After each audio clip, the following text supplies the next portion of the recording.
Hey everybody, Sarah Eggleston with John L. Scott, and I'm back with This Week in Housing. We have a lot of stuff to get through this week, so I'm going to go ahead and pop those slides up.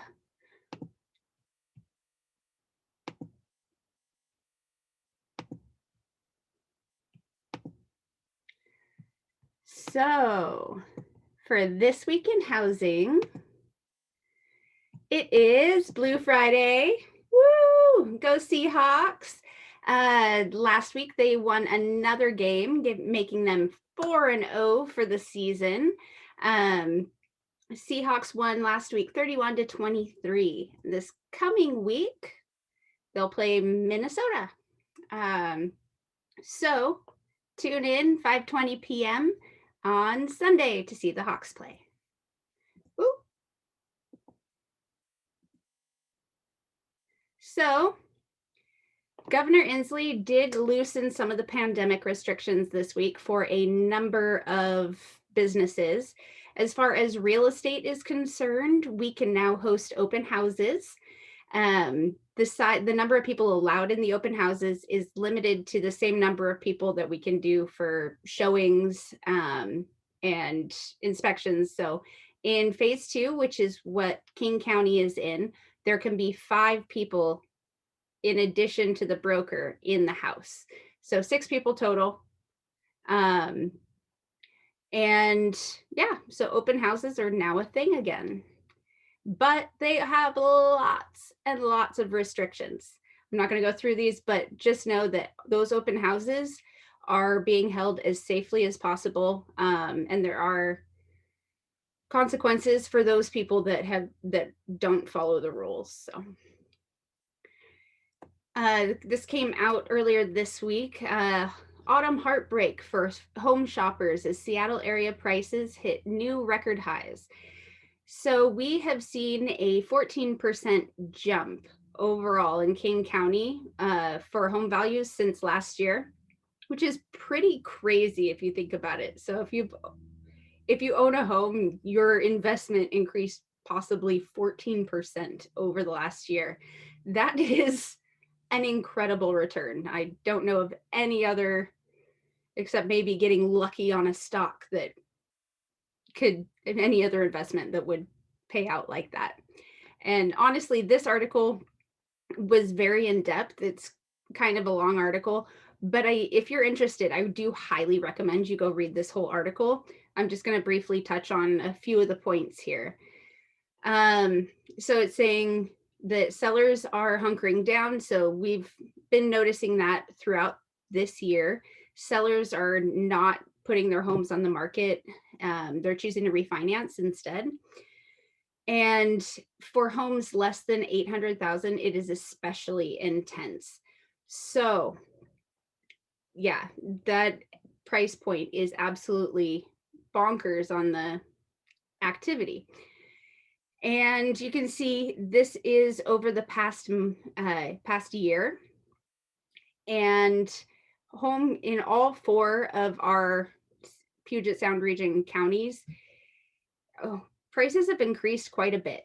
So it's all over the region. Home prices are going up. That's due to the low mortgage rates. The buyers are out there competing. They have a lot more buying power with the low interest rates.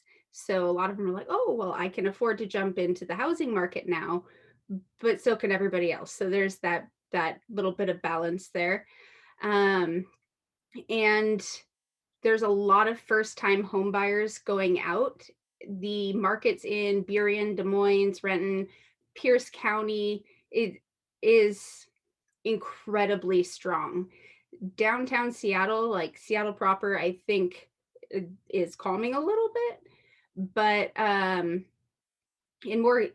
here it says in more expensive Seattle, prices dipped slightly from last month, still an increase of 9.3% over last year. So while Seattle is not increasing at the rate that these other areas are, they're still increasing overall over the long run. But these outlying areas, the market is just insane right now. And last week we talked about how the mortgage rates ticked down to 2.88. This week we are pretty much the same at 2.87. It bounced up and down a little bit this week. But we landed right about the same as we were last week, and we were at 3.57 a year ago.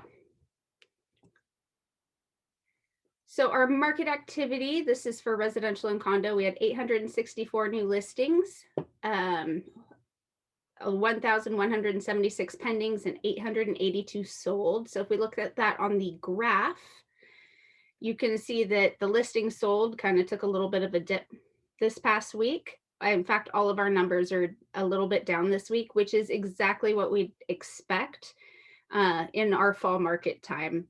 And around an election year, this is a little bit more pronounced. But if we look at the year overall, some more of our September stats came out. You can see the red line. This is pending sales for King County. The dark green is sold and the light green is for sale. And you can see that our sold each month is greater than our for sale and has been since July. So this is another strong indicator that our market is moving along. And it really is, I've touched on this the past couple of weeks, but this graph I really think hits it home. For the residential and condo markets, these are two very different markets right now. And you can see the red is active listings and the green is sales. And active listings for condos is so much greater than where the sales are. And it is the opposite over on the residential side. So there are more sales than active listings on the residential side and more active listings than sales on the condo side. As far as showing activity, we are still remaining pretty strong compared to where we were last year.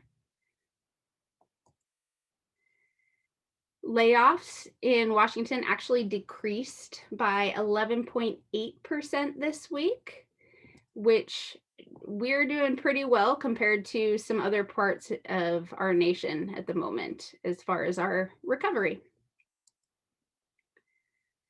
So this is the Housing Market Recovery Index. I've mentioned this a couple times throughout these updates.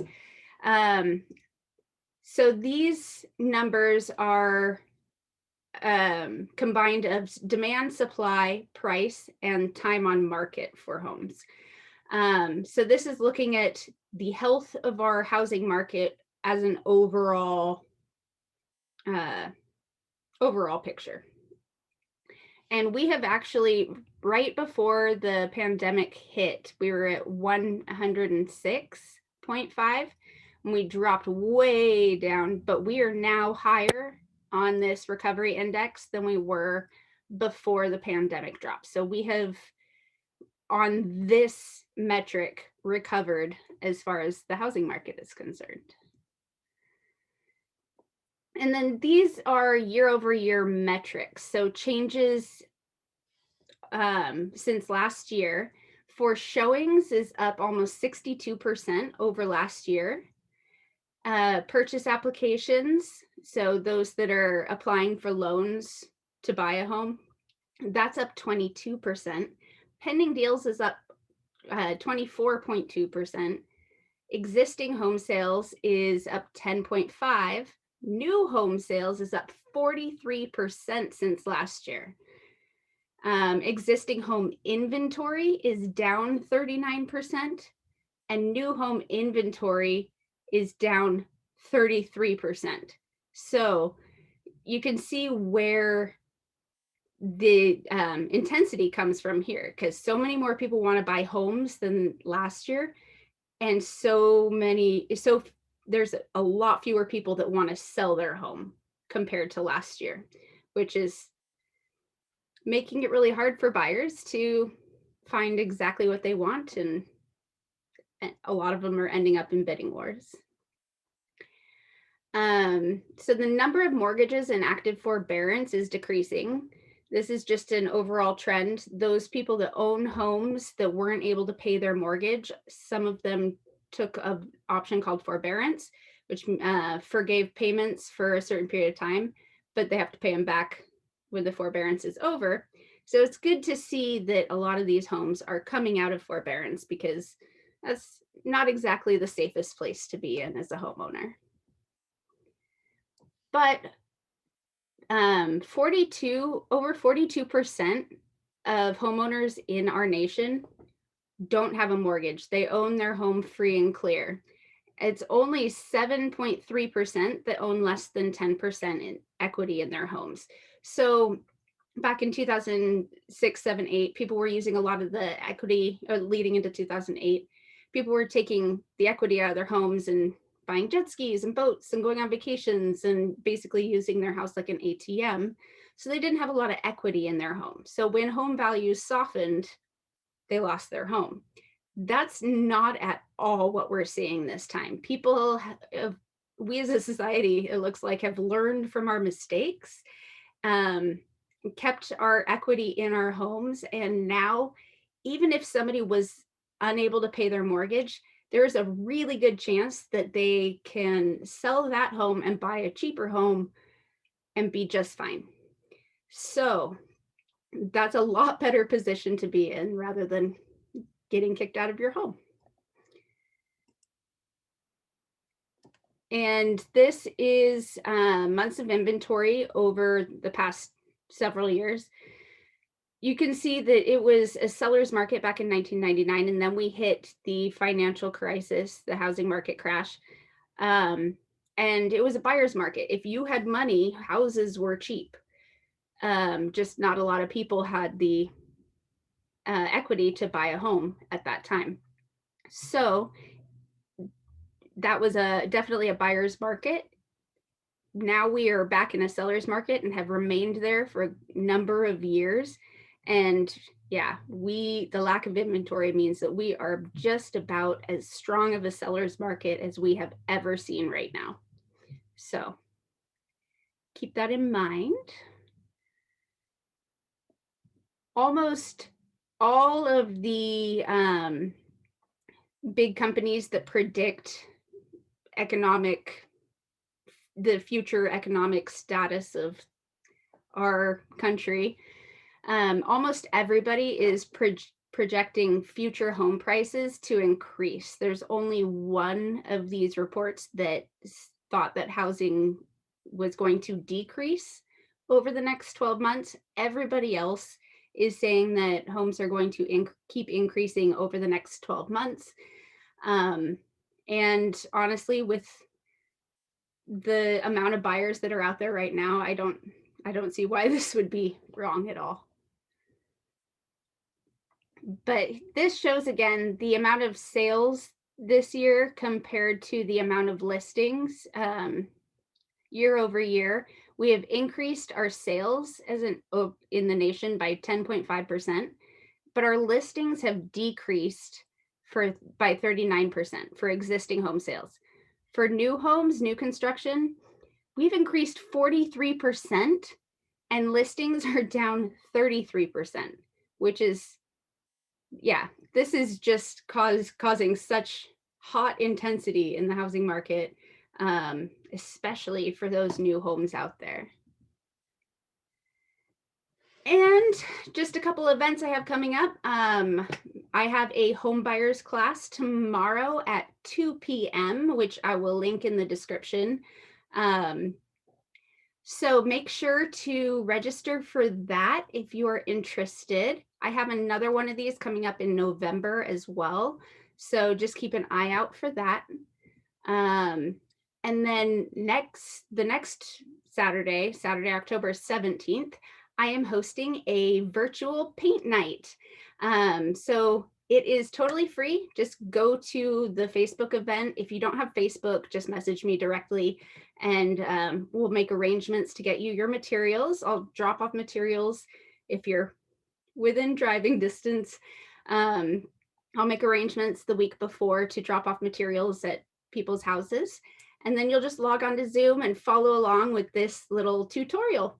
I'm really excited about this event. I just think it's going to be a lot of fun, and I think that we all need a little bit of socialization, a little bit of art or something different to do in our lives. So come join us, chat, paint. It'll be so much fun. I'm really looking forward to it. But if anyone has any questions, please feel free to reach out. I am always here to chat real estate with you. If you're interested in what's happening in your specific area, I am happy to share that information as well. Thank you so much for joining me for This Week in Housing. My name is Sarah Eggleston with John L. Scott. I will be back here right in this same spot next week at 3 p.m. for another episode of This Week in Housing. Don't forget to like and subscribe or favorite or whatever platform you're watching this on. Make sure that you hit that notification button so that you hear about these updates in the future. All right, have a wonderful week. Go Hawks, and I will see you next Friday at 3.